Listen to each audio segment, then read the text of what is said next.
even in the heat of the battle, and India is still battle ready. These drones on your screens are battle ready.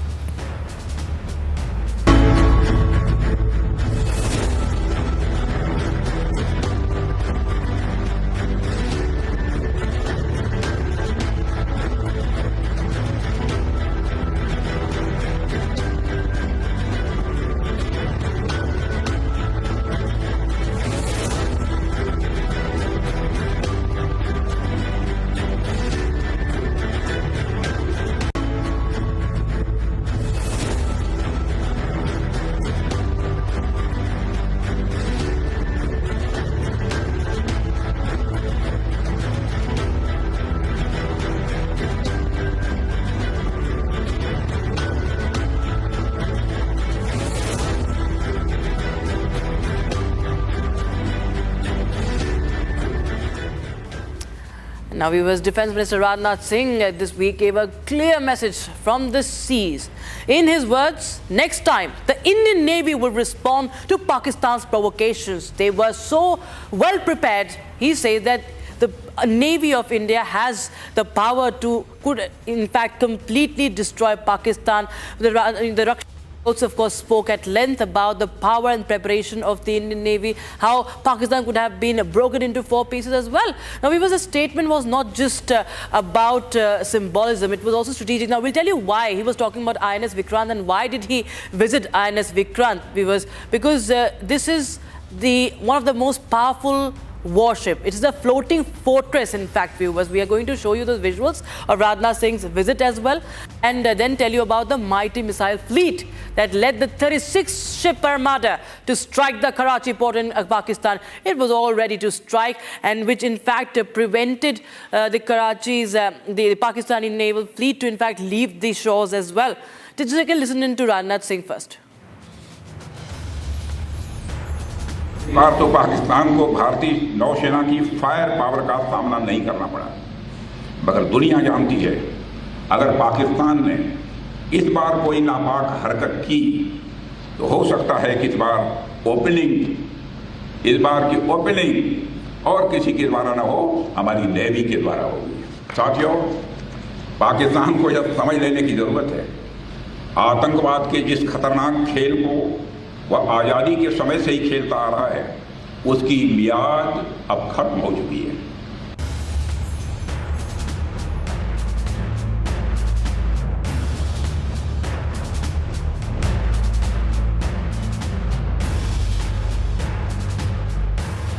Now we leave you with very powerful visuals coming in, viewers. Let's dive into naval she-heroes, the circumnavigation saga, where you'll get to hear the Indian Navy women officers, Lieutenant Commander Rupa A and Lieutenant Commander Dilna K's story, who braved the storm, steered through silence and circled the planet aboard the INSV Tarini. Watch this video as we say goodbye. Jai Hind.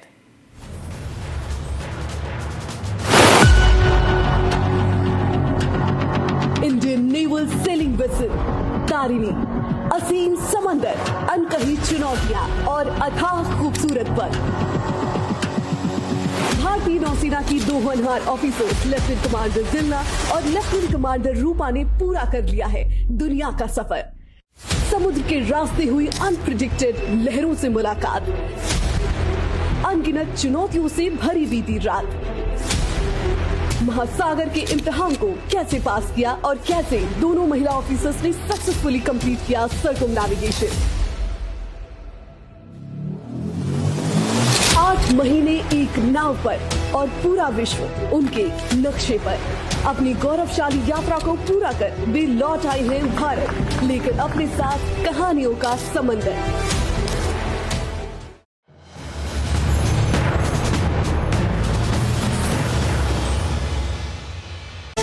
Powered by Century Ply Club Prime. रहो बेफिक्र। आधे bowl दही में 4 चम्मच MDH चटनी पुदीना मसाला डाला, stir करो, पुदीना चटनी तैयार। MDH चटनी पुदीना मसाला। MDH। Feeling good. Look good. You look good. Well, progress is good. You know, we're working on everything. It's moving along.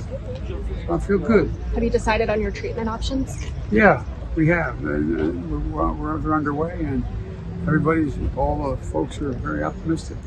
And so you've started treatment. Oh yeah, Okay. Would you be willing to share what exactly that entails? yeah. It's all a matter of taking a pill, one particular pill, and for the next 6 weeks, and then another one. And the expectation is we're going to be able to beat this. It's not in any organ. It's my bones are strong. I haven't penetrated, so I'm feeling good. I don't believe it was Joe Biden. I really don't. I mean, look, he's been a sort of a moderate person over his lifetime. Not a smart person, but somewhat vicious person, I will say. If you feel sorry for him, don't feel so sorry because he's vicious. What he did with his political opponent and all of the people that he hurt a lot of people.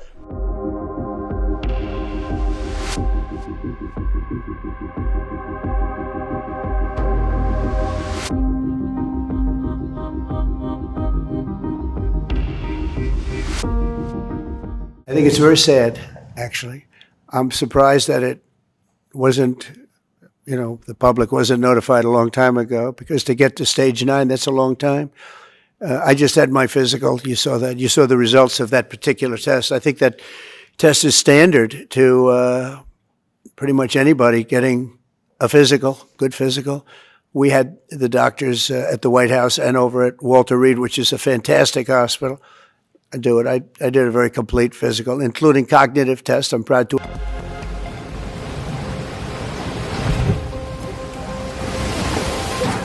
The Teesta River's water level rose significantly on Sunday due to heavy and continuous downpour in Sikkim.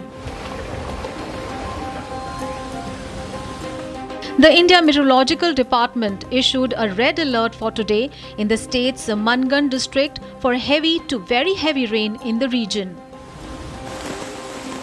The Met Department also issued an orange alert for Sikkim's Gyalsing, Namchi, Sorang, Gangtok and Payong district for the next 24 hours.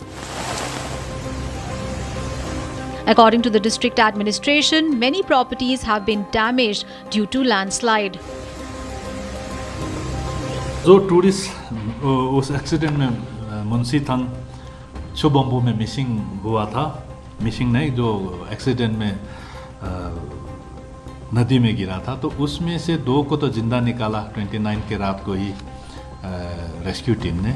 बाकी जो 9 आदमी है उसमें से including driver जो सिक्किम का था, तो कल दिन भर हम लोगों ने रेस्क्यू ऑपरेशन किया था। SDRF, NDRF और ये ITBP सारे लोगों ने कोशिश किया, लेकिन नदी के अंदर जो गाड़ी चली गई थी तो वो गाड़ी निकल नहीं पाया, गाड़ी नज़र भी नहीं आ रहा है, एक छोटा सा उसका पोर्शन नज़र आ रहा है, उसको खींचने के हिलाने की बहुत कोशिश की, लेकिन डेब्रिस की जो सैंड और जो डेब्रिस होता है उससे दब करके वो निकल नहीं रहा है। In North Sikkim, landslides were reported in the Thieng and Chunthang areas, causing damage to multiple properties. The IMD has strongly advised citizens to avoid unnecessary travel, remain indoors, and stay away from riverbanks and vulnerable slopes.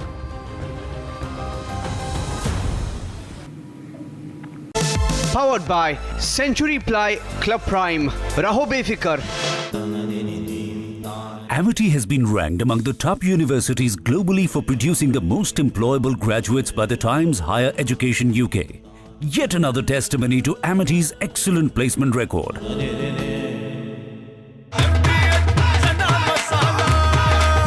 अब छोलिया हो या लोबिया, सफेद चने या काले चने, सब कुछ मजेदार बने। Mahi sir, how much do you love your fans? Honestly, I love my new fans. पुराने वाले बेकार में शोर करते Sir, fans हैं, शोर तो करेंगे ही ना? नए वाले नहीं करते. And they listen to what I say. The new generation Orient BLDC fans. Super silent performance with voice control. Silly me, I thought. Cricket fans. I assume that's being looked at. Think of that, $2 billion. And then Lee will tell you there's another one over there for $20 billion being spent on another environmental cause. $20 billion, not 20 million, a lot, not 200,000, which is a lot.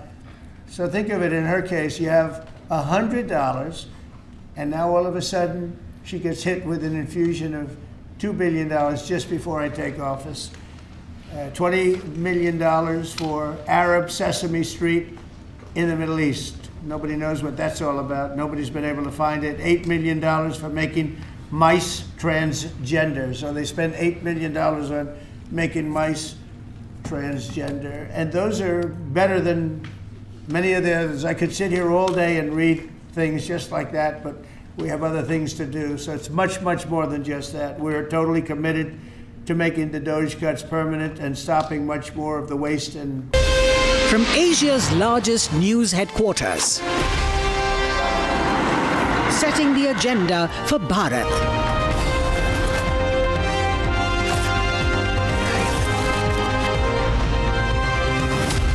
You're watching Republic.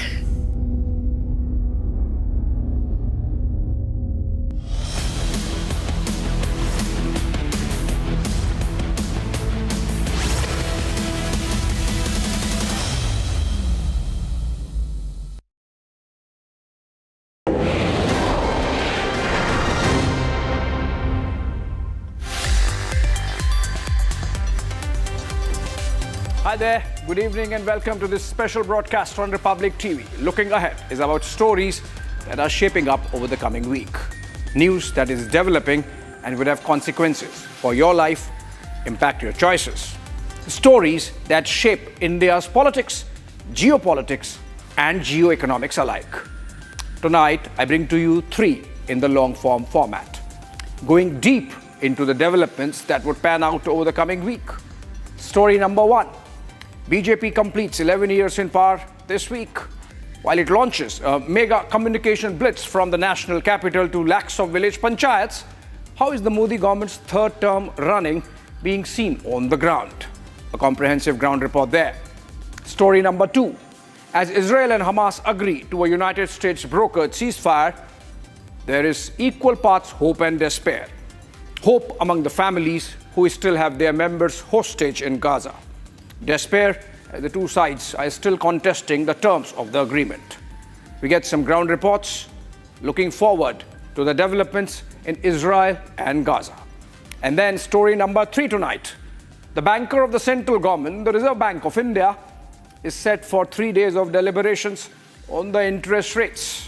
The Monetary Policy Committee meets June 4 to 6. What's in store for us, for you and me tonight? We would, of course, have experts unspooling these stories. Let me get you the headlines first.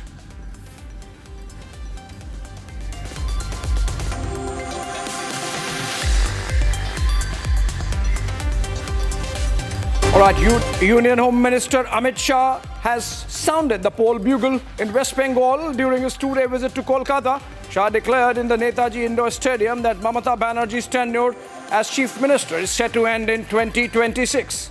Shah hid out at Mamata for criticizing Operation Sindoor, surrounded her on the Bangladeshi infiltrator issue, and called out Mamata's political violence and appeasement politics. The battle for Bengal has officially begun.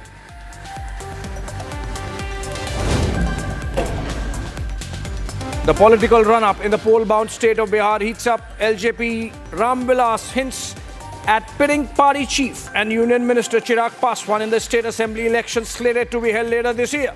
BJP says they welcome the possibility of their allies pitching in the state elections. Chirag even finds a nod from Jan Swaraj chief Prashant Kishore for his state re-entry. Meanwhile, the chorus to make him the chief minister candidate echoes from his party, the LJP.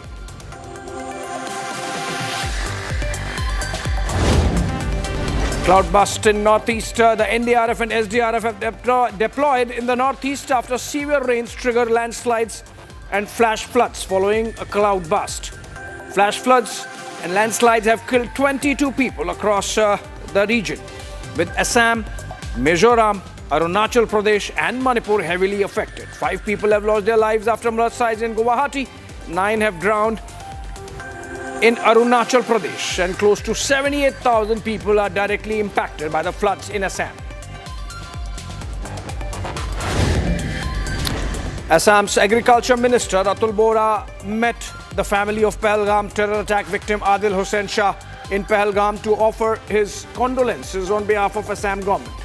Bora also presented a cheque of rupees 5 lakhs to Adil Hussain Shah's family as relief from the Assam government, and he also expects to meet Lieutenant Governor Manoj Sinha in Srinagar.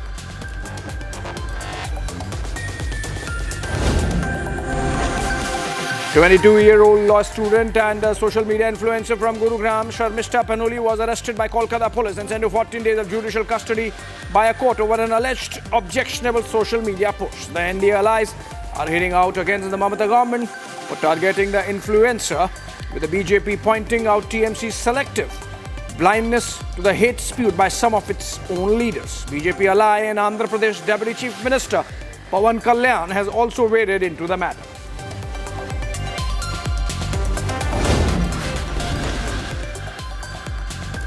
Zepto's food license will end. Maharashtra Food and Drug Administration suspends food business license of Zepto parent Kirana Cart Technologies after finding lapses at its Dharavi facility in Mumbai. FDA said that certain food items stored in the Dharavi dark store had fungus growing on them, with red flags raised on poor hygiene conditions. Zepto says it is committed to rectifying the lapses.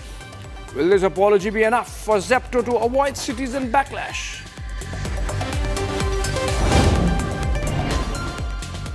Ukraine claims to have struck more than 40 Russian strategic bombers in what is believed to be one of its most audacious strikes to date. As per reports, Ukraine has struck as deep as 4,000 kilometers inside Russian territory, all the way in Irkutsk. Intelligence officers in Ukraine say they have struck a large chunk of Russia's strategic A-50, Tu-95 and Tu-22 strategic bomber fleets. And finally, the Saudi foreign minister hit out at Israel for their refusal to allow the Arab foreign ministers to enter the West Bank. The Saudi minister said not allowing the Arab countries shows Israel's refusal of any serious attempt toward the path of peace. Several Arab nations, including Jordan and Saudi Arabia, were seeking Israel's permission to visit the West Bank to meet the Palestinian president. Tel Aviv denied all these requests.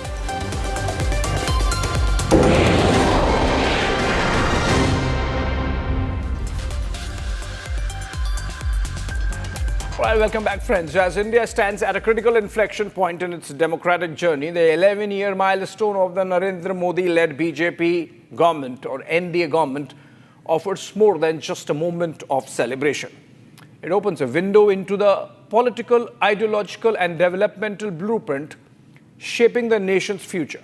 From a decisive break with coalition-era politics in 2014 to an era of assertive leadership and centralized governance, the Modi years have marked a transformation in how power is exercised and perceived. The government now turns its gaze to 2047, the centenary of India's independence, as both a destination and a mission. But while the BJP projects continuity, stability and ambition, its critics raise alarms over democratic backsliding and the narrowing space for dissent. In the run-up to June 9th and beyond, as political messaging collides with public sentiment, we explore how 11 years of uninterrupted power are being spun into a forward-looking movement, one that seeks to shape not just electoral outcomes, but the very architecture of India's politics and indeed India's future. Take a look.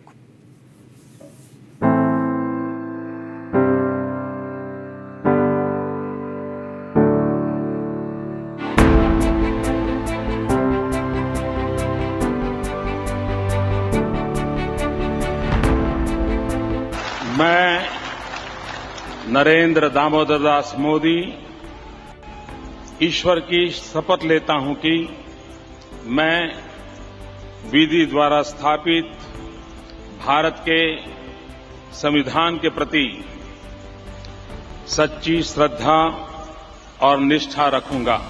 Ending decades of coalition rule and signaling a resounding rejection of the Congress-led UPA government, the Bharatiya Janata Party, once on the fringes of national power, surged to the centre with a sweeping mandate. And at the heart of this political storm, one man, Narendra Damodar Das Modi. The man who came to define a new era of Indian politics. A leader whose governance model is rooted in growth, transformation, and a strategic projection of strength. And Bharat, as it stands today, is emerging as a global power, asserting its position on the world stage while laying the groundwork for its long-term vision. एक तो हमारा लक्ष्य है 2047 हिंदुस्तान विकसित होना ही चाहिए. No compromise. आजादी के 100 साल हम ऐसे ही नहीं बिताएंगे. आजादी के 100 साल ऐसे मनाएंगे, ऐसे बनाएंगे कि दुनिया में विकसित भारत का झंडा फहरता होगा.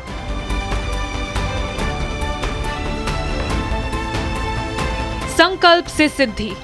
From resolve to realization. The BJP's governance presented as a movement and politics framed as mission. Across press rooms, village squares, professional circles and digital spaces. The BJP is not just telling its story, it may be reinforcing its claim to the future. As the Modi government marks 11 years in office, the BJP is poised to transform celebration into strategy. A meticulously choreographed outreach drive spanning India's heartlands, panning out over the coming week. This multi-pronged campaign blends the optics of governance with the energy of a movement. From policy dialogues with professionals in urban centers to welfare registration camps in remote districts, the message is clear: no citizen untouched, no corner of Bharat unseen.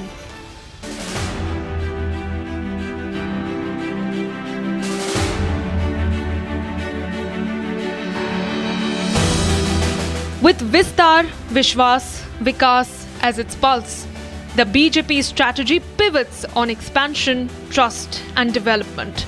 A series of curated events, from digital content competitions to Yoga Day mega programming, aims to animate public participation and deepen ideological resonance. All in all, everything that screams to the world the power of Naya Bharat. In a world where misinformation moves with viral velocity, the BJP is rolling out a coordinated fact-checking initiative statewide in scale and strategic intent.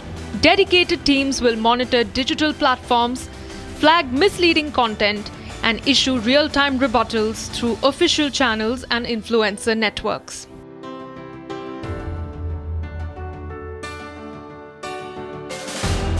But beneath the commemorative tone lies a deeper calculation, a rehearsal for Mission 2047.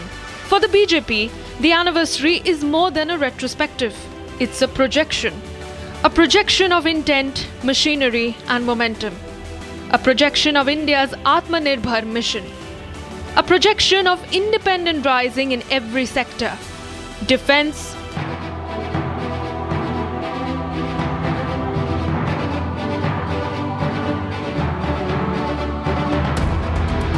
health, agriculture, industry, transportation, and more.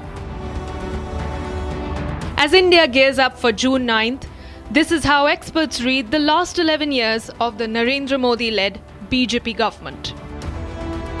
So when we look at 11 years, starting 14, I think he became a prime minister much before when he took the oath. So he was talking like a prime minister, he was setting the narrative here and there, and it was almost known that he's going to become a prime minister. Politically, I see Congress has no future in Indian politics. The emergence of regional parties like Arvind Kejriwal, Aam Aadmi Party, all of them have gone out of the picture. 11 years in uninterrupted power is not just a political milestone. It is a rare moment in India's democratic arc. For a single party to retain public trust across 3 Lok Sabha mandates and now seeking a 4th underscores a narrative converge in the Indian imagination. For India's political landscape, the 11th anniversary isn't just about longevity of a government, it's about the evolution of a governance model. But amid the orchestrated celebrations and calibrated messaging, a counterpoint emerges. The BJP's naysayers call it an era of undeclared emergency. From institutional erosion to shrinking space for dissent, the opposition has painted a starkly different portrait of the past decade. Citing concerns over democratic backsliding, the opposition accuses the Modi government of weakening constitutional bodies, stifling media freedom, and centralizing power. 11 years, it says, of majoritarian assertion wrapped in electoral legitimacy. Critics present a contrasting opinion. Today it is 100% FDI, it is multinationals, it is American companies. So, I mean, a lot has changed in the last 11 years. I think this Sangh has also changed probably. And the Sangh which said कि हमारे लोग तो साहब थैला लेके चलते हैं और सेवा करते हैं, अब वो liaising करते हैं सरकार के साथ बैठ करके. So things have really changed. Everything's changed, in terms of governance that you asked. The speed, the vision, the programs, the slow pace approach was buried. Though I must admit that, he has been changing the narrative, changing the template of the development and governance many times. That is one of the criticism. So I think the Modi regime setup is very good at, propaganda, publicity and everything. So on information war, if they always win it this way or the other. As India accelerates into a future shaped by speed, ambition, and scale, two possibilities lie ahead. One, that envisions continued transformation of infrastructure, institutions, and global influence. The other, that warns of a path where power, if unchecked, could challenge the very balance that sustains democracy. As India moves beyond 2025, its political landscape stands at a crossroads. With the BJP shaping a new vision for governance, the role of the opposition and of dissent itself enters a new phase. The question now is not just who holds power, but how that power engages with a rapidly evolving, more vocal citizenry.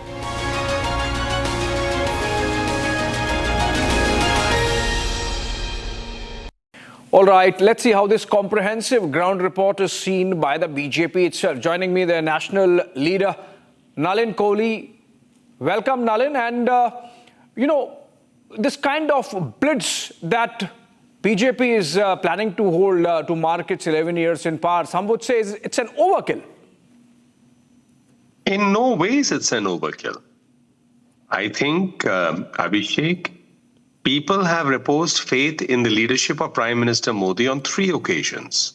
With great hope in 2014, an assessment of the good work done, and then giving them a second opportunity to serve the people in 2019, and then repeating it in 2024.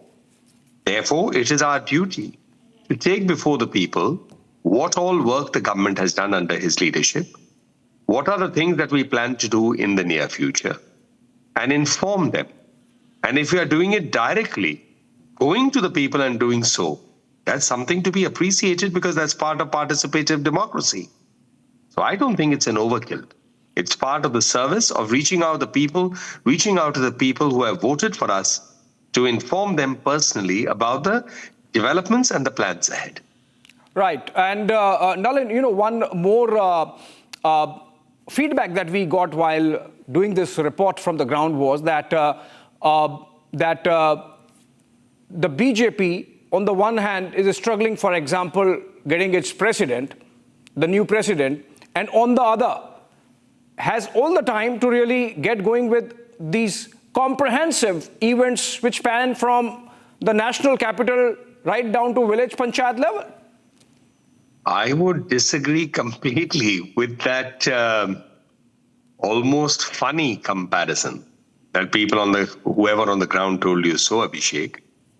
Why is the BJP struggling, as the word you used, to find its president? Someone will be the president, it will be a karyakarta of the party, and it won't be someone from a special family. That's a given. And in that process, would have probably got culminated earlier. But then we've just come out of Operation Sindoor. Everyone was busy there. It's a consultative process. So therefore, the priority is always the nation first, then the party, then us last, as people. So that'll get done. I don't see any dichotomy. I don't see any concern. And I think our political opponents are possibly hoping for what is no way connected to the ground reality or the truth. All right. And another criticism, and I want to be really focusing on that before I move on to other stuff, is that over the last 11 years, Nalin, the kind of consolidation of power that has happened behind the BJP and with the BJP, from the national capital down to state level, the criticism is that the BJP has sort of monopolized political power. I mean, it has excluded the opposition completely in terms of not giving them space to grow in any manner. I mean, you can take it as a backhanded compliment, but then if you look at it from democracy's point of view, it's a criticism also. So then if I would, and if you would permit me, Abhishek, it brings up a very interesting corollary. So is the opposition party expecting the BJP to help them win seats when the people of India are rejecting them? I mean, that would make it really, really interesting. So what are we supposed to do now? Stop putting up candidates so that some opposition leaders can win? That is an impossibility in democracy. It's participative. People decide who they want, and that's what people are doing. And if the opposition parties are unable to rise to that occasion, present themselves with a credible agenda, why would people vote for them? Look at the criticism of Operation Sindoor by the Congress party. Look how they mocked the surgical strike. Look how they mocked Balkot and asked for evidence. They don't believe the army. They don't believe the government. They have a criticism for everything. They make an issue of everything. They made an issue of Rafale. They made an issue of Pegasus. Everything went to the Supreme Court. Everything was decided by the Supreme Court. Nothing came in their favor, so they criticized the Supreme Court.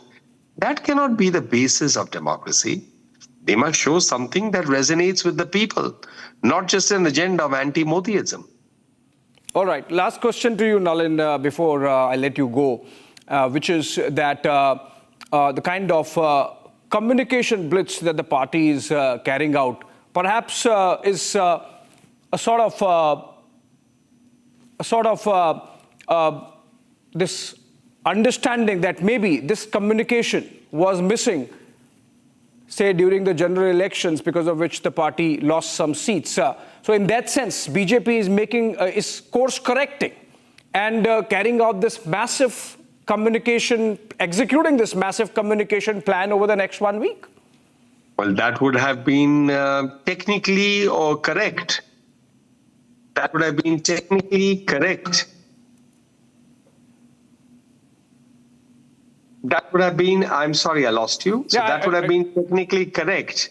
Had we not done these exercises in the past? I remember doing it last year when 10 years was complete. The year before that. So it's been an ongoing process. I don't think it is the BJP trying to make up on any lost ground. This is how we are. This is how we've always been.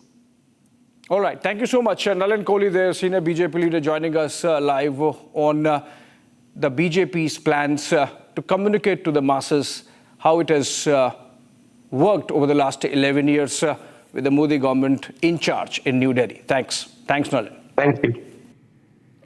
Ladies and gentlemen, the Israel and Hamas conflict has been ongoing for over 600 days now. With no ceasefire in sight, US's special envoy and Trump's right-hand man, Steve Witkoff, earlier this week presented a 60-day ceasefire plan to both the sides that perhaps showed some signs of light at the end of the tunnel. While Prime Minister Netanyahu, who's facing headwinds back home, immediately agreed to the plan that would secure the release of at least 10 hostages, Hamas, while initially agreeing to the deal, is now making some last-minute demands. Is Hamas overplaying its hand? Is this the right path towards a long-lasting peace? Will we see any substantial progress on the Israel-Hamas war front this coming week in the backdrop of this Witkoff plan? This next report looks forward to just that.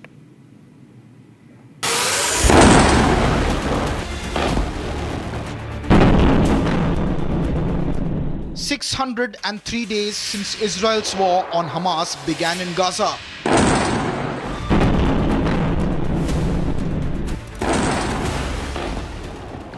The war has seen only 65 days of scattered ceasefires.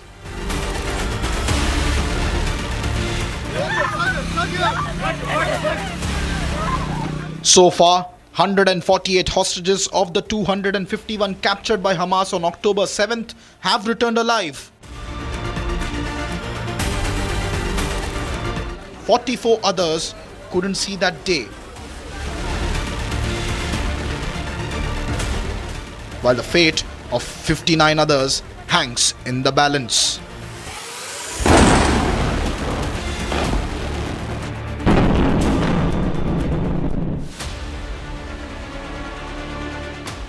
It all started at 6:30 a.m. on October 7th, 2023, when Hamas fired over 4,300 rockets and sent over 2,700 terrorists into southern Israel, attacking over 20 communities, slaughtering more than 1,200 Israelis, including 300 soldiers, in what is believed to be one of the deadliest days in Israel's history since 1948.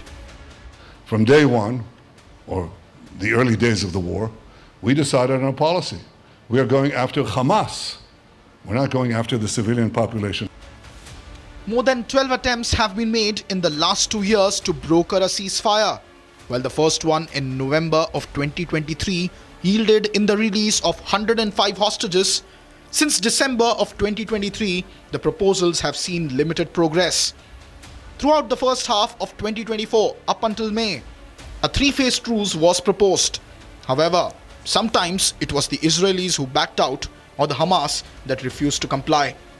However, since December of 2024, the peace proposals took a different turn.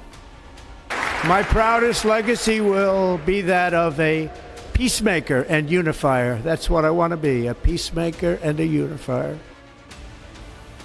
And in January 2025, there was a breakthrough. In January 2025, after 467 days of captivity, a US-backed deal brokered in Doha brought hope. More than 33 hostages were freed in exchange of Palestinian prisoners, an increased aid, and a partial withdrawal, with more than 2 stages slated to facilitate more releases and end to Israeli operation. However, it all came undone in March of 2025. Hamas is responsible for this war. It invaded our towns, murdered our people, raped our women, and kidnapped our loved ones. Hamas refused offer after offer to release our hostages. In the past 2 weeks, Israel did not initiate any military action in the hope that Hamas would change course. Well, that didn't happen. While Israel accepted the offer of President Trump's special envoy, Steve Witkoff, Hamas flatly refused to do so. And this is why I authorized yesterday the renewal of military action against Hamas. The progress fell apart in March, despite US's best efforts to secure Trump's unifier-in-chief aspirations, and his close aide Stephen Witkoff set to achieve this glory for the commander-in-chief. We have Mr. Witkoff is here, is doing a phenomenal job, is dealing with them very strongly right now. They seem to want to do something, but until the document is signed, I can't tell you. US's ambitions for Gaza are bizarre, to say the least. We're committed to owning it, taking it, and making sure that Hamas doesn't move back. The US is attempting to make the ceasefire more about themselves and less about Israel or Palestine. But this feels like I'm doing something bigger than myself, on behalf of something that has nothing to do with you, with me. This is not your children are not my children, but now I've made them my children. Meanwhile, all the international community could do was condemn Israel a little more. Mr. Speaker, over the weekend we coordinated a response with our allies, as set out in my statement with President Macron and Prime Minister Carney last night. We repeat our demand for a ceasefire as the only way to free the hostages. However, no one has been able to prevail on Benjamin Netanyahu. I say to President Macron, Prime Minister Carney, and Prime Minister Starmer, when mass murderers, rapists, baby killers, and kidnappers thank you, you're on the wrong side of justice. You're on the wrong side of humanity, and you're on the wrong side of history. The Israeli people are losing their patience. Families of hostages are eagerly waiting for their return. I put a lot of my hopes in the fact that ceasefire is in negotiation again, that the option of hostages coming back home is approaching. But I am worried that not all of the hostages are in this deal, and I hope that with the help of the American government, we can ensure a full return of all of the hostages back home. I don't really know how long it will take. If you ask me what my heart desire, then I wish for them to come back home almost 600 days ago. I just want my cousin to come back home, and I want all of the other hostages to be here as fast as possible. All eyes are on the United States and whether they can make a breakthrough. And the prayers of protesters are slowly being answered. Just 3 days ago, Israeli Prime Minister Benjamin Netanyahu announced that a new ceasefire deal proposed by the United States has been accepted by his government. The ball was now in Hamas's court. And while all eyes were on Rafah and Gaza to seek Hamas's response, the terror outfit has in principle accepted the deal, but with some conditions. Conditions that seem untenable from the US and Israeli position. The last 48 hours have been extremely tense. While the US has firmly rejected Hamas's conditions, the fate of another ceasefire deal now hangs in the balance. Has Hamas made a mistake by not accepting the 60-day truce? Will this give Netanyahu more legitimacy to escalate his operation? Will the United States succeed in its effort to find mediation and a permanent solution? The answer to all these questions is something that we look forward to this week. We're ready for saving the mission. and we're going to complete it. We're not going anywhere.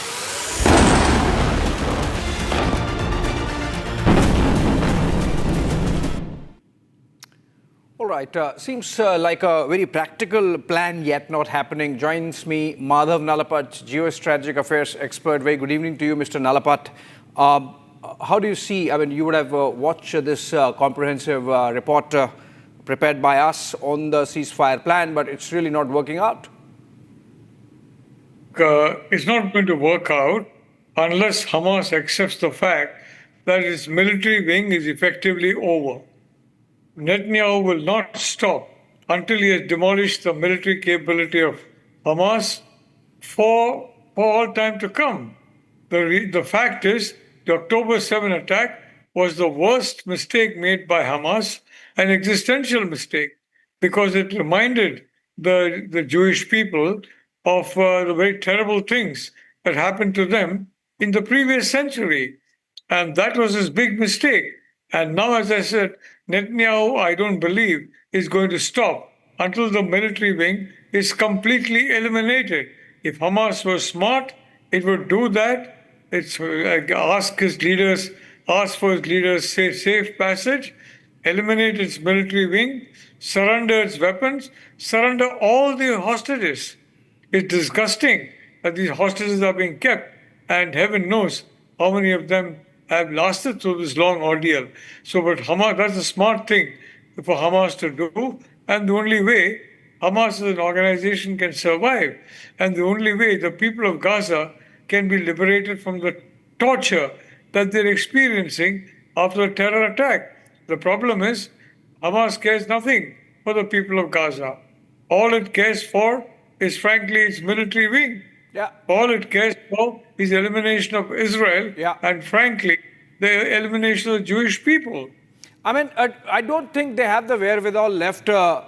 Nalapat, to even contemplate that. But it's little painful to see the kind of deliberations that have happened over the last 48 hours. no, we will not release 20 hostages, we will release 10. I mean, this is absolutely a non-starter of a conversation that Hamas has been trying to throw on the Americans more than Israelis, in fact. Look, the military wing controls Hamas, not anything else. And the reality is, the military wing does not want its elimination. But the fact of the matter is, the military wing committed the mistake of its life when it went ahead with that terror attack October 7th, so many years ago. And the reality is that it does not understand that. The military wing is continuing to try and survive. I'm sorry, but Netanyahu is not going to allow it to. And frankly, from the Israeli point of view, nor should he allow it to. There's no question about that. Hamas, Hezbollah, IRGC, all three have miscalculated the resolve of Israel, and all three have calculated the extent to which President Trump is willing to go to ensure that Israel is protected. He's doing a lot for that, much more, I think, than Biden ever would have. But also, you know, there is the other side, Mr. Nalapat, which is that while Israel says that, okay, fine, we agree for the Witkoff plan and let the Hamas come back and then we go forward, the fact of the matter is that this is the same week in which Israel has doubled down on its ground offensive in Gaza. They have gone into further areas which they had not touched, or maybe they are revisiting. So which means that Hamas can always say that, see, there is no proof that Israel is going to back off. And that's the reason why they are putting those conditions. Look, Hamas thought that with so many hostages, it will be spared the kind of retaliation that's now taking place. That was a huge strategic error by Hamas.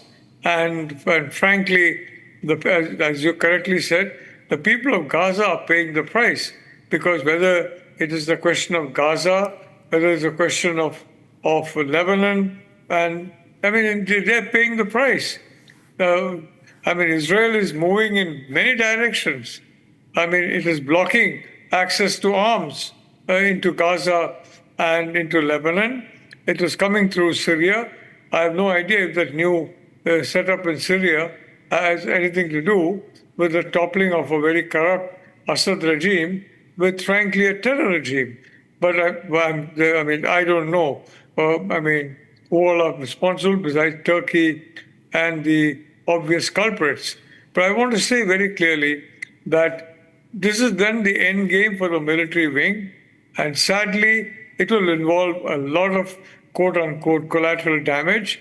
And I fear that is going to be the situation. Because as I said before, the military wing controls Hamas, and the military wing wants somehow to survive. And it believes that the hostages are the only card it has. Frankly, it is disgusting the whole world with its attitude. It should surrender the hostages immediately, all of them. I mean, getting them, I mean, going into that terror attack was a huge mistake. Right. The quicker it surrenders, the better, but I don't see that happening, frankly.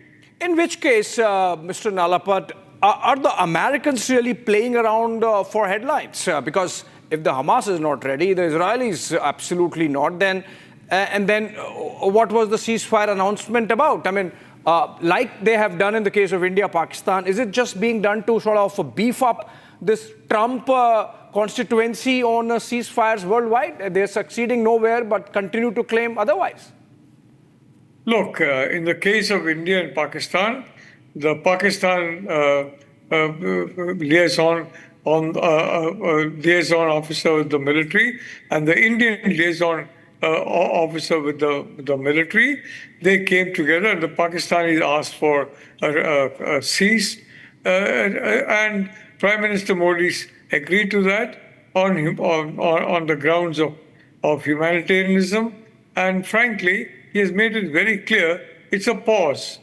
And should there be another terror attack in India, and I mean, India has got the necessary expertise and technical skill to ensure that it knows where it is coming from, then the response is going to be all-out war. He will not stop. So this is what's happening here between Israel and Hamas is frankly no ceasefire at all. And so I don't know what the basis is of Mr. Witkoff's optimism, but I think, in my view, a ceasefire is very, very unlikely. Netanyahu is not going to stop until he destroyed the military wing, and the military wing is going to cling to, whatever cards it has, and it regards the hostages the only card, frankly, which is true. And as a consequence, the people of Gaza will again go through a period of absolute agony. Yeah. Those who are not connected with Hamas and its military wing. In fact, Mr. Nalapat, just as late as 4 days back when Israel took out Mohammed Sinwar, the brother of Yahya Sinwar, effectively the chief of military wing now, but he's gone now. Israel said that they are not going to stop till they completely eliminate the Hamas leadership, and according to them, they are just halfway through. They have a list of about 30, 33. They are down by 15, 16, which means by any account, this is not ending anytime soon. Well, I agree with you, Abhishek. It's not ending anytime soon. It'll end when the military wing of Hamas ends and not before, howsoever long that takes. Netanyahu, as long as he's the prime minister, he's not going to stop until the military wing is completely eliminated. And Hamas should realize that it has no cards left. Its only hope for survival is the surrender of the military wing and, frankly, handing over of all the hostages. I doubt they're going to do that. But the point is, I don't know. I'm very sad at what's happening to the people of Gaza, but unfortunately, it's a tragedy I don't believe will be stopped in the near future. Yeah, absolutely, it's painful. And the fact that it might have begun with Americans trying to play with the headlines, ultimately the Hamas and Israelis coming together in their own ways to play around with the Americans. And that's where it seems to be heading. Not likely that ceasefire is going to happen this coming week. And that's what we wanted to explore. Thank you so much, Madhav Nalapat there, giving us that perspective. Moving on, friends, India remains the fastest growing major economy in the world, as the GDP numbers released Friday showed. Inflation remains in control, and the GST collections show continued buoyancy, month after month, coming at over 2 lakh crores. It is in this backdrop that the Reserve Bank of India is all set to deliberate next round of rate cuts during its bi-monthly Monetary Policy Committee meeting this week. Let's look ahead at the possibilities and expectations. And then I have markets expert Ajay Bagga joining me on the other side. The MPC voted unanimously to reduce the policy repo rate by 25 basis points to 6% with immediate effect. Consequently, the standing deposit facility, the SDF rate under the liquidity adjustment facility shall stand adjusted to 5.75%. With this announcement in its last monetary policy in the month of April, Reserve Bank of India, the money manager to the central government, signalled a benign rate environment, suggesting the nation's economy was doing well and could rev up the growth curve with some more money supply. The markets reacted with a hurrah, and then there was a thumbs up from the man on the streets. It's good that government is reducing the home loans, and middle class can buy home and car and education. It's good for us. Yeah, we can make big things from this. Now, as the RBI Monetary Policy Committee, up for another round of cuts with experts weighing in, meets again on June 4th for its bi-monthly review of the economy, the expectations are building. So RBI will definitely go for rate cuts because we really need a credit growth push, which has been a multi-year low at around 12%. But that said, I think what RBI might do is go for gradual rate cuts rather than going for too aggressive rate cuts. It has already gone for 2 rate cuts subsequent in successive MPC meetings. It will probably factor in a couple of variables. One is the rainfall. We are already expecting above normal rainfall this year, but it will still try to monitor how it kind of pans out in terms of distribution. Second, it will try to see how it impacts the inflation. And she believes that the rate cut cycle might go on in the upcoming months too. I think it will probably go with 25 rate cuts 2 more times this fiscal year. This calendar year, sorry. What a rate cut does is bring down the borrowing cost for the people and industry alike, injecting growth-stimulating economic activity. We as a middle class of this country will have a little more to save because that will take down our home loans and all other loans that we have taken. So as a middle class woman, that will also make sure that I can buy more stuff for my kitchen, and not only that, I think I can save a little. I can also invest my money so that in 20-30 years when I retire, I have more money and more luxury in life. The expectations of a rate cut is even enthusing youngsters like this one. Not everybody can afford a 2 or 3 CR home. Plus अगर rate कम हो जाते हैं, plus अगर inflation rates कम हो जाते हैं and सब कुछ अफोर्डेबल हो जाता है, तो it's gonna be super beneficial जो उनके घर का बजट होता है. एज यू नो, जो होम मेकर्स होती हैं उनको ऑलरेडी अपना बजट प्लान करने में कितनी डिफ़िकल्टीज़ होती है. At the same time not only budget, need and wants, दोनों चीज़ को बैलेंस करना is quite important. I think it's a good move as India is already being a 4 trillion economy. So it's good कि अगर India finally middle class family के लिए कुछ सोच रहा है. Then there are those who caution about reading too much of happy news. Professor Santosh Mehrotra, a familiar economist on Republic TV debates, had to say this. An economy cannot be driven by the top 10 to 20% of the population, which is what is in fact happening. And that's what's being essentially shown up by the K-shaped recovery. So there is a scope for reduction of the interest rate, and maybe it will increase in private investment, and maybe it will not. But you know, every effort has to be made.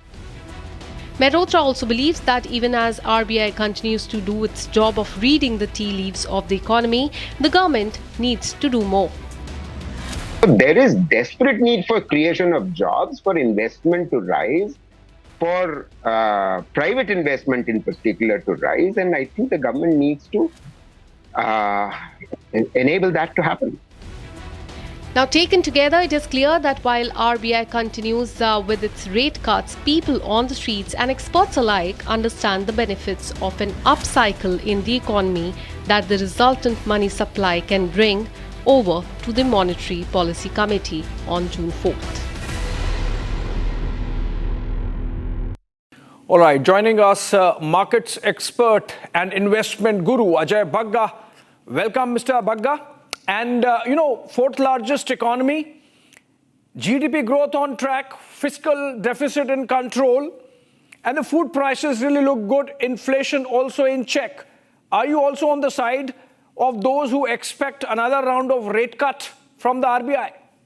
Definitely. To add to all the positives that you mentioned, Abhishek, I think the fall in commodity prices, be it coking coal and especially oil, which is one of our biggest imports, $130 billion worth of crude oil we are importing every year, that against the budgeted number of $75 per barrel, we are running at about 60 to 65. So it's been a good start to the year. It creates more monetary space for the RBI because they have some relief on the external front. They have a lot of relief on the domestic front. Inflation well in control, GDP growing well. That allows them space now to cut once more. I am expecting a rate cut next week. In June policy, and then again in August. And after that, we'll come back to you with our assessment. But I think these two rate cuts are very much on the anvil. But, Bagga, if that be the case, that would be, two back-to-back rate cuts, which is indicative of a long-term easing cycle. And then the question arises, the holy grail of Indian economy, the private capital or the missing private capital. You think that with this long-term easing cycle, finally the government can expect that the private capital would also come in? Investment cycle would pick up? Private capital is a follower. And right now, with the output gap in the economy, what that means is that if the economy can produce 100 goods per day, we are producing about 78 to 79. So when your factories are not running on full capacity already, it's very difficult for us to see private capex. That's a broad brush. There will be segments, there'll be sectors, there'll be local issues, geographical issues, some subsidy coming in. But broad brush, private capex, I think, still about 6 to 9 months away. But the rate cut will help a lot. So what is working for the Indian economy right now? Government infrastructure spending, that's very strong. The personal consumption is good. Rural demand has been growing pretty well. Urban demand is expected to catch up by the end of the year. And the third one is on the exports front, where on services we are doing very well. Goods are being constrained by the overall global trade war. You can't blame them much, but we are holding our own so far, which is also commendable. And the fourth big pillar of the economy normally is private capex. That's a follower. I think that's 6 to 9 months away. But we are expecting a lot from the manufacturing policy, which the government is about to unfold. I think over the next 15 days, we will get to see the contours of that. Yeah. So within manufacturing specific subsidy and PLI kind of schemes come in, you could see capex going up. And Mr. Bagga, then taken together, cheaper home loans, cheaper credit, janta ke liye kya? I mean, what can people expect out of this then, going forward? See, borrowers will get a fillip because rates will go down. Rates which are immediately linked to the EBLR or MCLR, those will start coming down. Corporates will demand lower rates. Bank margins will take about a 5 basis point hit, not too much. The deposit rates will come down. So for savers, that's the bad news, that deposit rates will come down. So if you have some money and you can lock it in, then lock it in before the policy is announced on Friday. But because more or less definitely rates are coming down. What the benefit comes is with the lower rates, the money velocity increases, the economy picks up. It's a big stimulus into the economy. So on such a large economy, you mentioned fourth largest in the world, on $4 trillion, you're giving a boost by cutting rates. That monetary stimulus increases the momentum. So everybody benefits, more jobs are created, better profits for companies, and overall the money starts rotating faster in the economy. Feel-good factor comes in. And as the discount rate goes down, your stock markets also tend to outperform. Like you mentioned feel-good, Mr. Bagga, before I let you go. Some say that it is the fourth largest economy, but does not feel like that. Why so? See, again, we are, if you look at historically, where are we? This was US in 1985 was 4 trillion, China in 2007, Japan in 1993, Germany in 2021 crossed 4 trillion. So apart from Germany, we are like 40 years, 18 years, 41 years behind 31 years behind other economies. So still a lot of time has to be spent in gaining more, taking this economy higher and increasing the distributable surplus so that your per capita also increases. What is going for us? Yeah. We are at a 29 years average age. US is 38 with all the immigration, they are 38. Yeah. China is 46. Japan is 53, Germany is 48. Right. So where are the workers in the world? It's Africa or India or the Middle East. These are the three big places where there are very young populations. Right. So that growth from 4 to 10 trillion as we grow, and you grow 6,000-7,000 becomes your per capita with a substantial 100 million odd population earning $20,000, then it just takes off. We are just sitting right before that. I think next 5 years, you will see that. I'll give you one small number. 10 years back, all banks put together in India were making 25,000 crores profit. This year, that March ended year, we have made 3,71,000 crores profit. Yeah. See the order of magnitude change that's happening. So we have to wait the next 5-10 years. You will see that feel good coming across segments as well. So Indian economy ready to fire on all cylinders, and hopefully, as expected by experts, including Mr. Bagga, the RBI will put in that injection of liquidity. With this, we come to an end of this edition of Looking Forward. Friends, tomorrow 8 p.m. Super Prime Time. Max, be there to join Arnab Goswami. Thanks for watching. Thank you.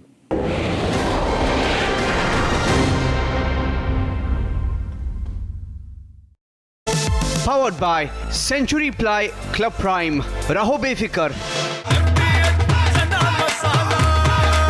अब छोलिया हो या लोबिया, सफेद चने या काले चने, सब कुछ मजेदार बने।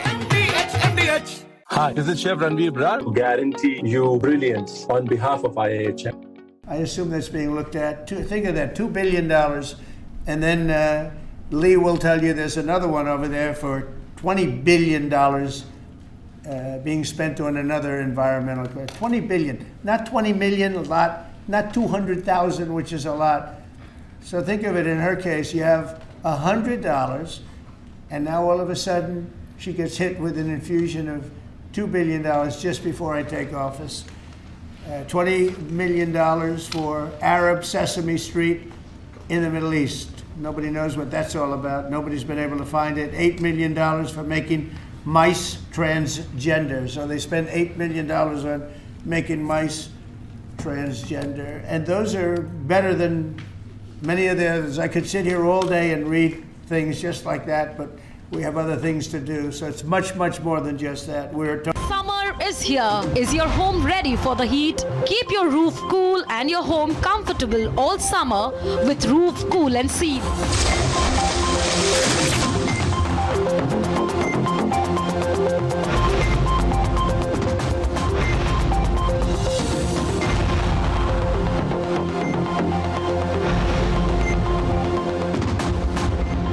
पसीना मत बहाओ, Berger roof cool and seal लगाओ।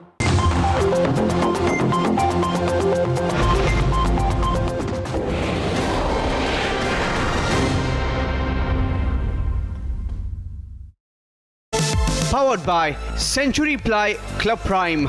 Raho befikar. Amity has been ranked among the top universities globally for producing the most employable graduates by the Times Higher Education UK. Yet another testimony to Amity's excellent placement record. आधे bowl दही में 4 चम्मच MDH चटनी पुदीना मसाला डाला, stir करो, पुदीना चटनी तैयार। MDH चटनी पुदीना मसाला। Mahi sir, how much do you love your fans? Honestly, I love my new fans. पुराने वाले बेकार में शोर करते। Sir, fans है, शोर तो करेंगे ही ना? नए वाले नहीं करते। And they listen to what I say. The new generation Orient BLDC fans. Super silent performance with voice control. Silly me, I thought. Cricket fans. Feeling good. Look good. You look good. Well, the prognosis is good. You know, we're working on everything. It's moving along. I feel good. Have you decided on your treatment options? Yeah, we have. We're underway, and all the folks are very optimistic. And so you've started treatment? Oh, yeah. Okay.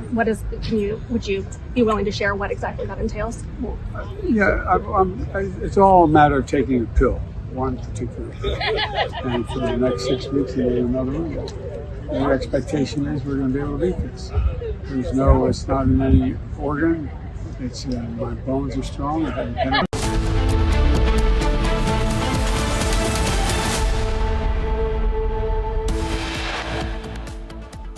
दीदी, मेरी बात सुन लो। आपका समय अब समाप्त हो गया है। 26 में भारतीय जनता पार्टी की सरकार बनने वाली। Union Home Minister Marshal leads BJP's election battle in West Bengal, says BJP will come to power with a massive mandate in Bengal in 2026.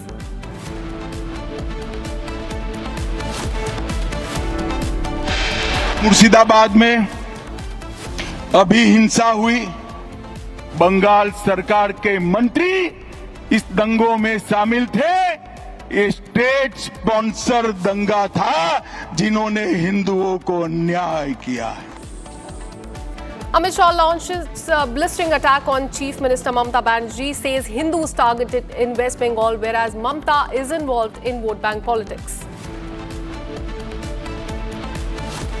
Heavy rains have triggered flash floods and landslides in Assam, Manipur, Sikkim, Arunachal Pradesh and Nagaland. What we're learning is that at least 22 people have lost their lives. Rescue operation is underway. In a major crackdown on ISI-backed terror networks, Amritsar police has dismantled a terror and extortion module linked to the outfit Babbar Khalsa International.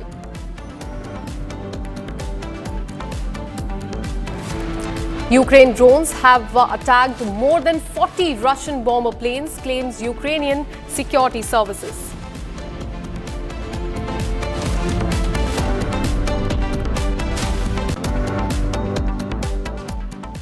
Well, we're starting the bulletin with the breaking news that is coming from Ukraine. Their drones have struck deep inside Russian territory, targeting air bases and destroying more than 40 military aircrafts, is what we're learning. A security official there has confirmed that the attack, saying that the operation, in fact, involved drones transported secretly in containers by trucks, allowing them to reach airfields as far as 4,000 kilometers away from Ukraine. Now, Russia has said, and I quote, "Today, the Kyiv regime carried out a terrorist attack using FPV drones against airfields in Russia."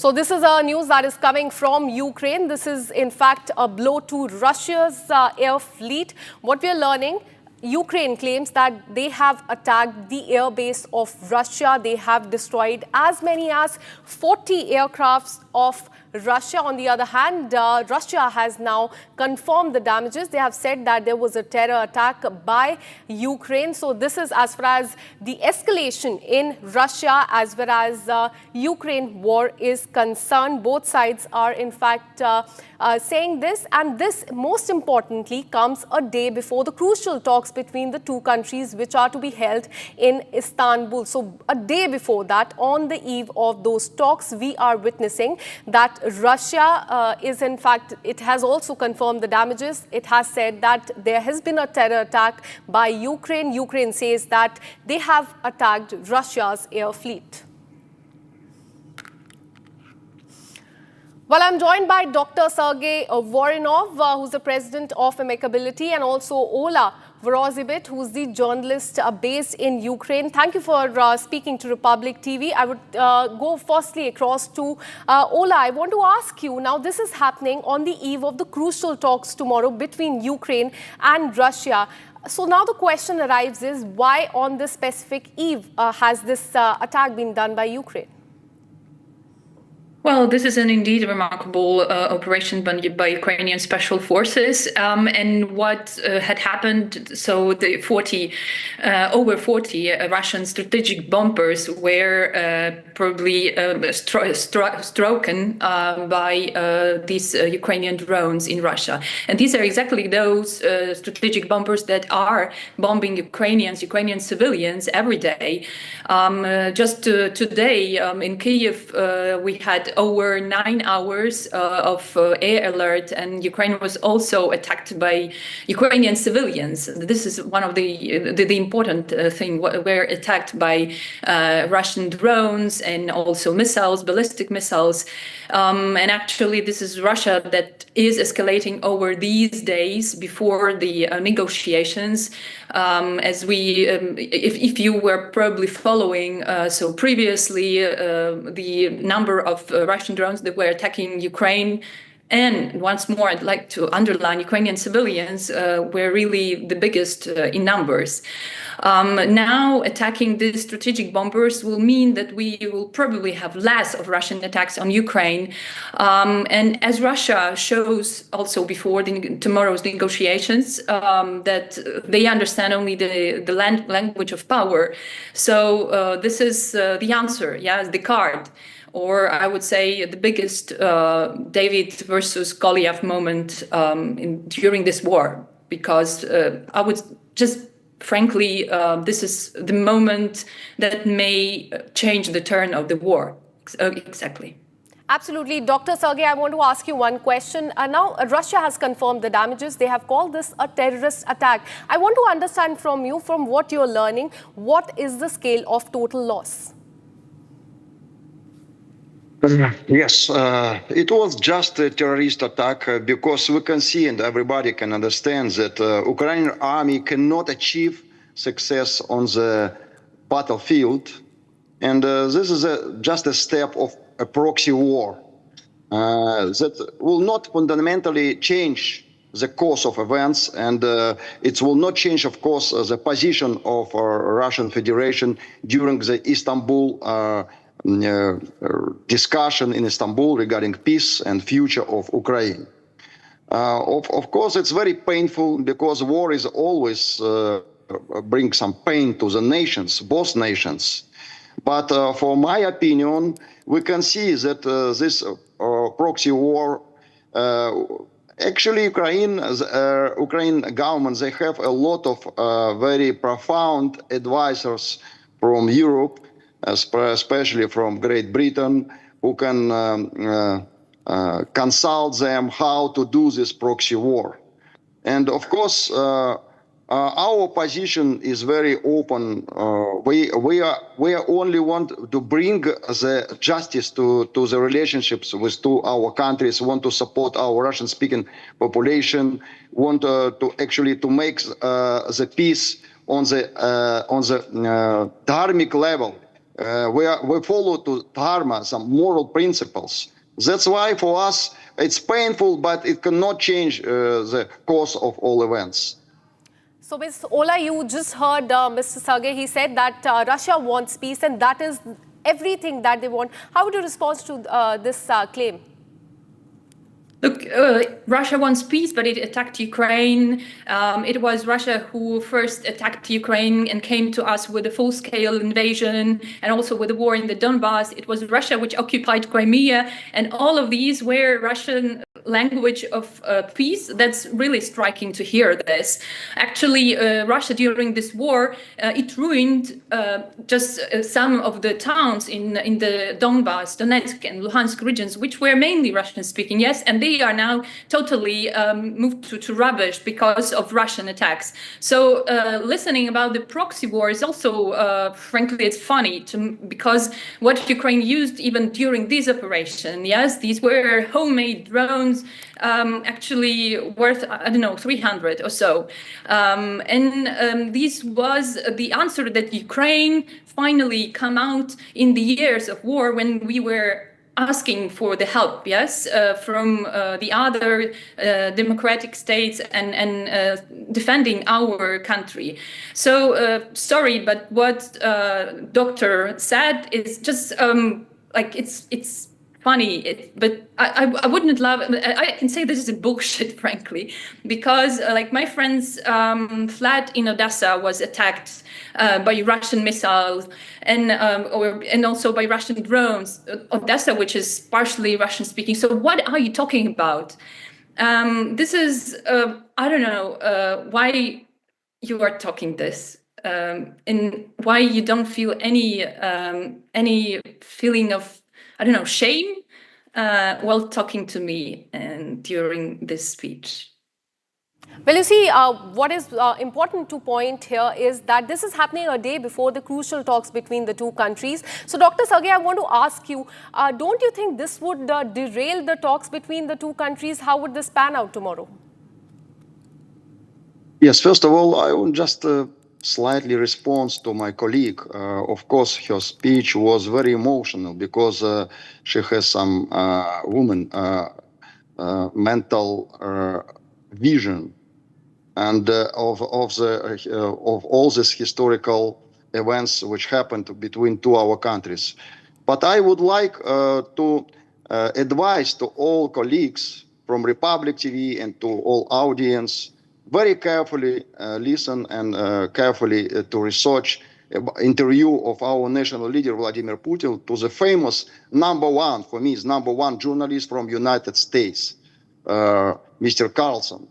And during this 2 hours interview, our national leader very historically, very carefully explained what happened between Ukraine and Russia, how was going on, how East, the collective East, brings this conflict, this deep conflict, especially to destroy our country.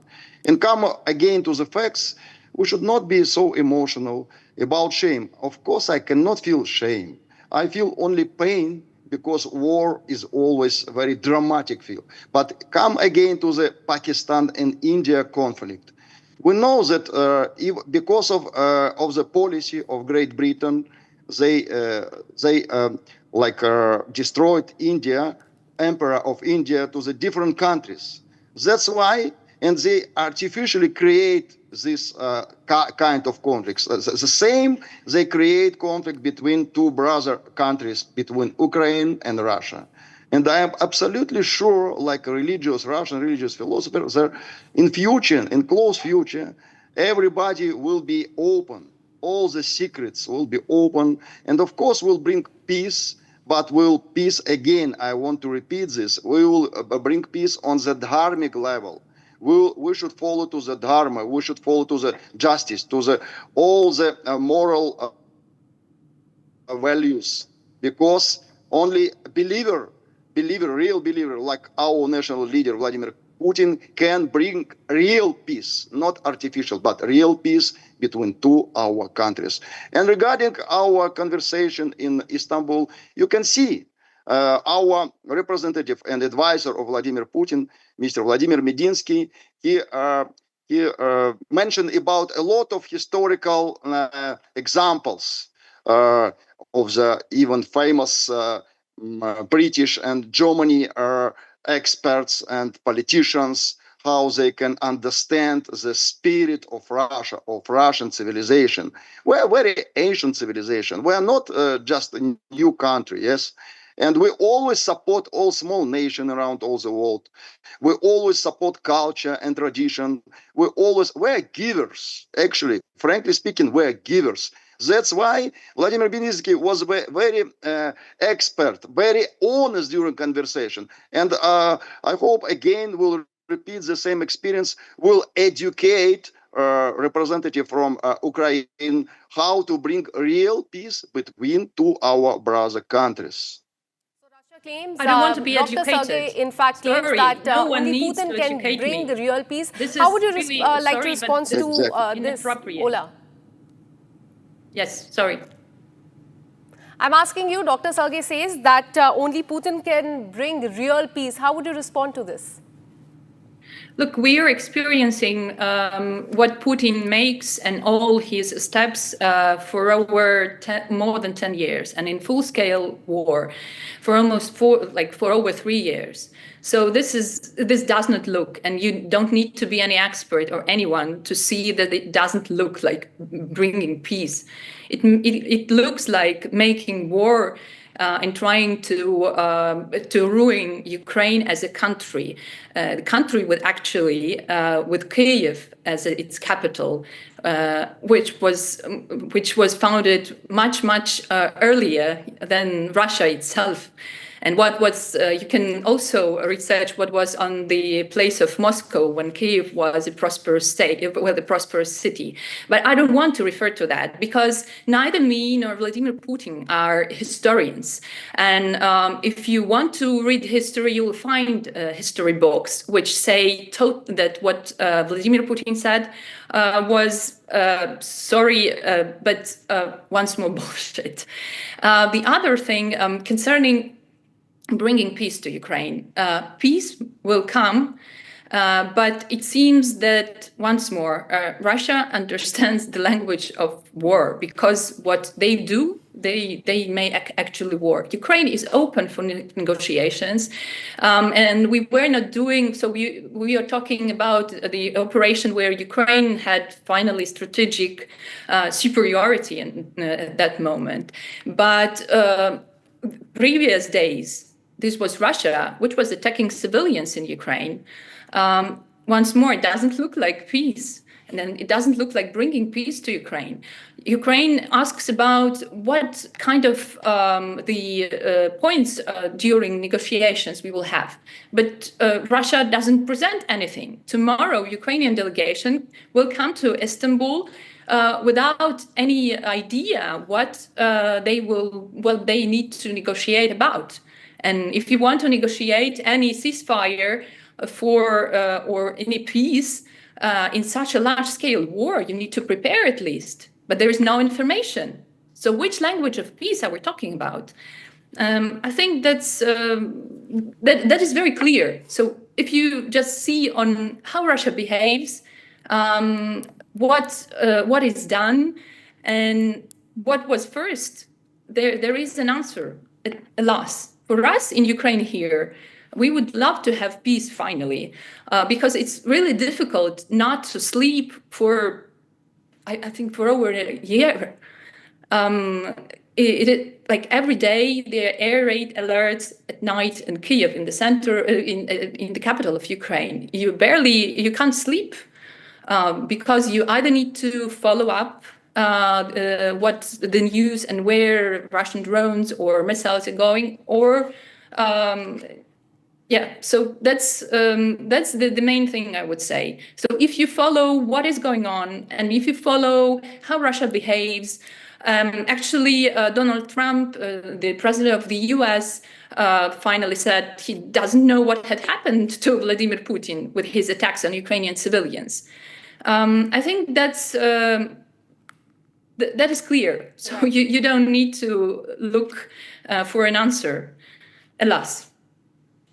Absolutely. So it remains to be seen how this drone attack by Ukraine on Russia really affects the talks tomorrow in Istanbul. Thank you, Ola and Dr. Sergey, for speaking to Republic TV. Now, keeping our focus on Russia, today Russia's western Bryansk region faced a tragedy earlier this morning, which occurred from a passenger train being derailed after colliding with a collapsed bridge. What we're learning so far is that 7 people have lost their life and 69 others have been injured. Here's a quick report. A passenger train collided into a collapsed bridge in Russia's western Bryansk region on Sunday. Based on reports, at least 7 people have died and 69 individuals have been injured, out of which 3 are children and 1 is in a serious condition. 44 people have been hospitalized.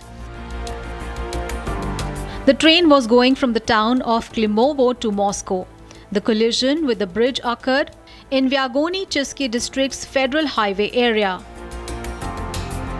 The aftermath of the incident displays the intensity of the collapse. The Moscow Railway branch of the Russian Railways has stated that the collapse may have occurred due to illegal interference with the transport operations. 180 personnel are involved in operations to rescue the victims. The search continued throughout the night. Shifting our focus to the state of West Bengal, Home Minister Amit Shah today addressed a massive rally in West Bengal ahead of the 2026 assembly elections. He said that BJP will come to power in Bengal with a massive mandate. He also launched a blistering attack on TMC, claiming that Mamata Banerjee and her party are involved in appeasement politics, whereas Hindus are being targeted in the state under Chief Minister's watch. Listen in.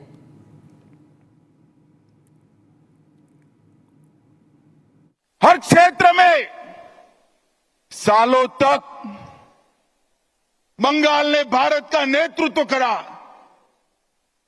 और वही बंगाल में कई सालों तक कम्युनिस्टों का शासन रहा और उसके बाद मां माटी मानुष का नारा देकर ममता दीदी आई और उन्होंने ये महान बंग भूमि को आज घुसपैठ, भ्रष्टाचार, स्त्रियों पर अत्याचार, अपराध, बम धमाके और हिंदुओं के साथ दुराचार का केंद्र बनाकर रख दिया है। दुराचार का केंद्र बना,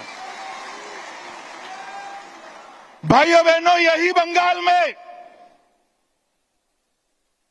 चुनावी हिंसा सेशन के बाद, जब टीआर सेशन सीईसी बने उसके बाद पूरे देश में चुनावी हिंसा बंद हो गई, मगर ये बंगाल है जिसमें चुनाव के वक्त और दीदी को विजय मिलने के बाद सैकड़ों भारतीय जनता पार्टी के कार्यकर्ताओं को मौत के घाट उतार दिया जाता है। दीदी, कब तक बचाओगी उनको? मेरी बात सुन लो, आपका समय अब समाप्त हो गया है। 26 में भारतीय जनता पार्टी की सरकार बनने वाली, और मैं सारे हजारों की संख्या में बैठे हुए मेरे मंडल के पदाधिकारियों को ये वादा करना चाहता हूं कि यहां तृणमूल की सरकार जाते ही हमारे कार्यकर्ताओं के हत्या के अपराधियों को जमीन में गाड़ा है तो भी बाहर निकालकर सजा करने का काम करें। लोकतंत्र के अंदर हिंसा कभी शोभा नहीं देती है। दीदी, हिम्मत हो तो हिंसा के बगैर, रैगिंग के बगैर चुनाव कराकर देखो। आपकी खुद की जमानत ये बंगाल की जनता जब्त कर लेगी। वोट बैंक की तुष्टीकरण ने वोट बैंक के लिए पतन की सीमा ये ममता बनर्जी ने पार कर दी। अभी कुछ दिन पहले पहलगांव में पाक प्रेरित आतंकवादियों ने हमारे निर्दोष नागरिकों को, यात्रिकों को धर्म पूछ कर परिवार के सामने मार दिया। मुझे बताओ बंगाल वालों, वो पाक प्रेरित आतंकवादियों को सजा देनी चाहिए या नहीं देनी चाहिए? अरे जोर से बोलो, देनी चाहिए या नहीं देनी चाहिए? मोदी जी ने ऑपरेशन सिंदूर किया, ठीक किया या नहीं किया? भाइयों बहनों, हमने सर्जिकल स्ट्राइक करी, एयर स्ट्राइक करी, और अब ऑपरेशन सिंदूर कर 100 किलोमीटर अंदर जाकर उनके हेडक्वार्टर को ध्वस्त कर दिया। सैकड़ों आतंकवादी मौत के घाट उतार दिए गए, और दीदी के पेट में दर्द होता है। दीदी, इतना दर्द बंगाल का यात्री जब वहां मारे गए तब किया होता तो ठीक था।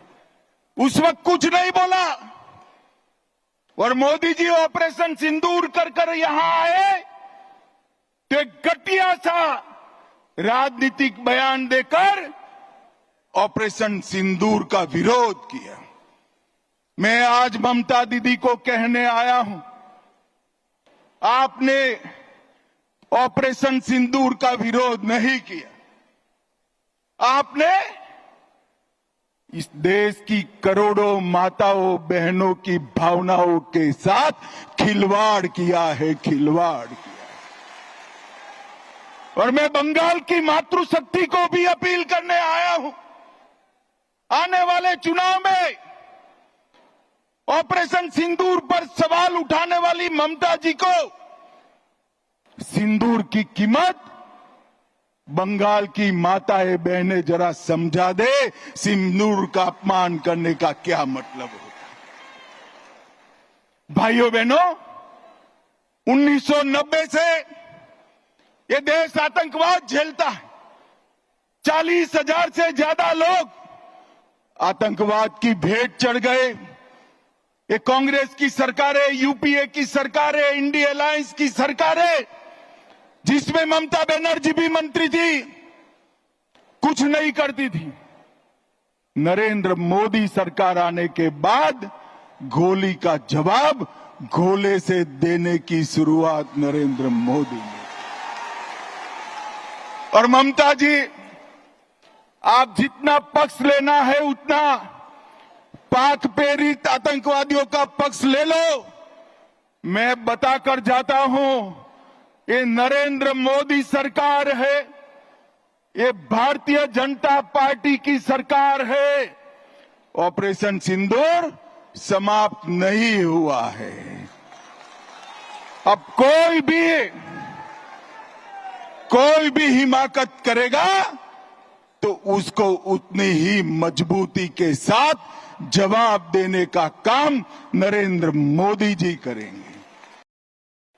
भाइयों बहनों, आगामी चुनाव में यहां बैठे हुए सभी मंडल के पदाधिकारियों का मेरा विनती है कि बंगाल का चुनाव सिर्फ बंगाल का भविष्य नहीं तय करता है।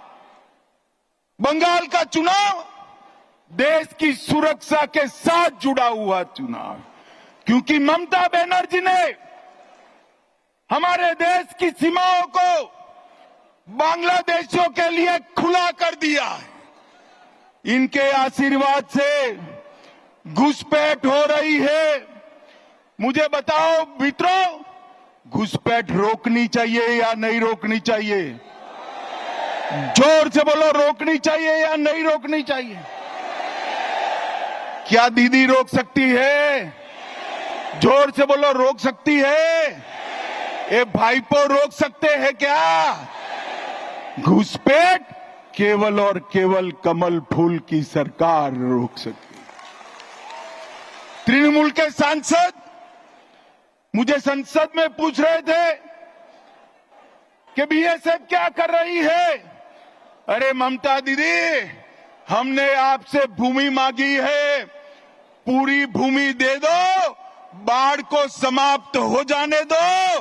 एक परिंदा भी पैर नहीं मार पाएगा, परिंदा भी पैर नहीं। आप जानबूझकर बॉर्डर पर भूमि नहीं देते हो क्योंकि घुसपैठ चलती रहे, आपकी वोट बैंक बढ़ती रहे और आपके बाद आपका भतीजा भी मुख्यमंत्री बनता रहे। भाइयों बहनों, ये होने वाला नहीं। Now shifting our focus to Manipur, Imphal is witnessing a flood-like situation in several areas after relentless rainfall leading to severe waterlogging at several places is what we're learning. Roads were submerged, disrupting daily life of people and causing distress to residents trying to navigate the inundated paths. Now rescue operations are underway in full swing in Manipur. Here's a quick report.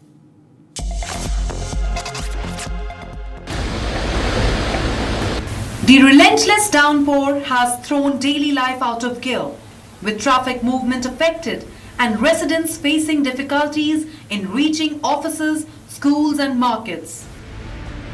Low-lying areas in and around the city were the worst affected as stormwater drainage systems failed to cope with the volume of rainwater. Indian Army, Assam Rifles, government officials, Manipur Fire Services and local volunteers are carrying out rescue operations in the flood-affected areas in Imphal. We were closely monitoring the situation as soon as the rains started becoming severe, and since also we were adequately prepared, we had carried out joint trainings and the coordination with civil administration.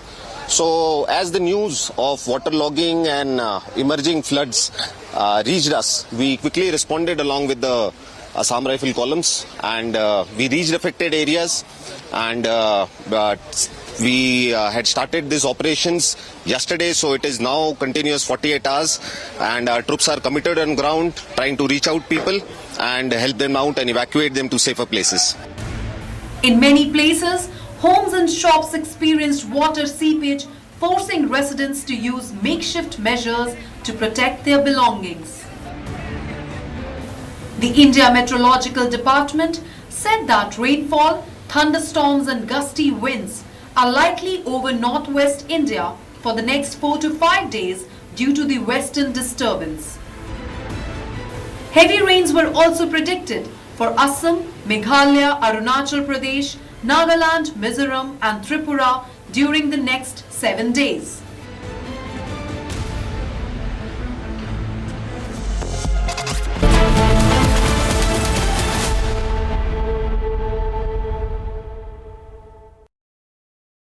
इसको घर पे लगाओगे तो शादी का तो पता नहीं, पर घर पक्का नहीं टूटेगा। रुंगटा नहीं तो घर स्ट्रॉन्ग नहीं। रुंगटा स्टील TMT बार एकदम सॉलिड। पहाड़ों में एक हाइकिंग स्टिक भी बन सकती है। दादी के हाथों का जादू और खुशबू से महकता घर, माँ की मुस्कुराहट और खाने की सुगंध। MDH गरम मसाला, क्योंकि हर रिश्ता है स्वाद से जुड़ा। I assume that's being looked at. Think of that, $2 billion. And then Lee will tell you there's another one over there for $20 billion being spent on another environmental. 20 billion, not 20 million, a lot, not 200,000, which is a lot. So think of it, in her case, you have $100, and now all of a sudden she gets hit with an infusion of $2 billion just before I take office.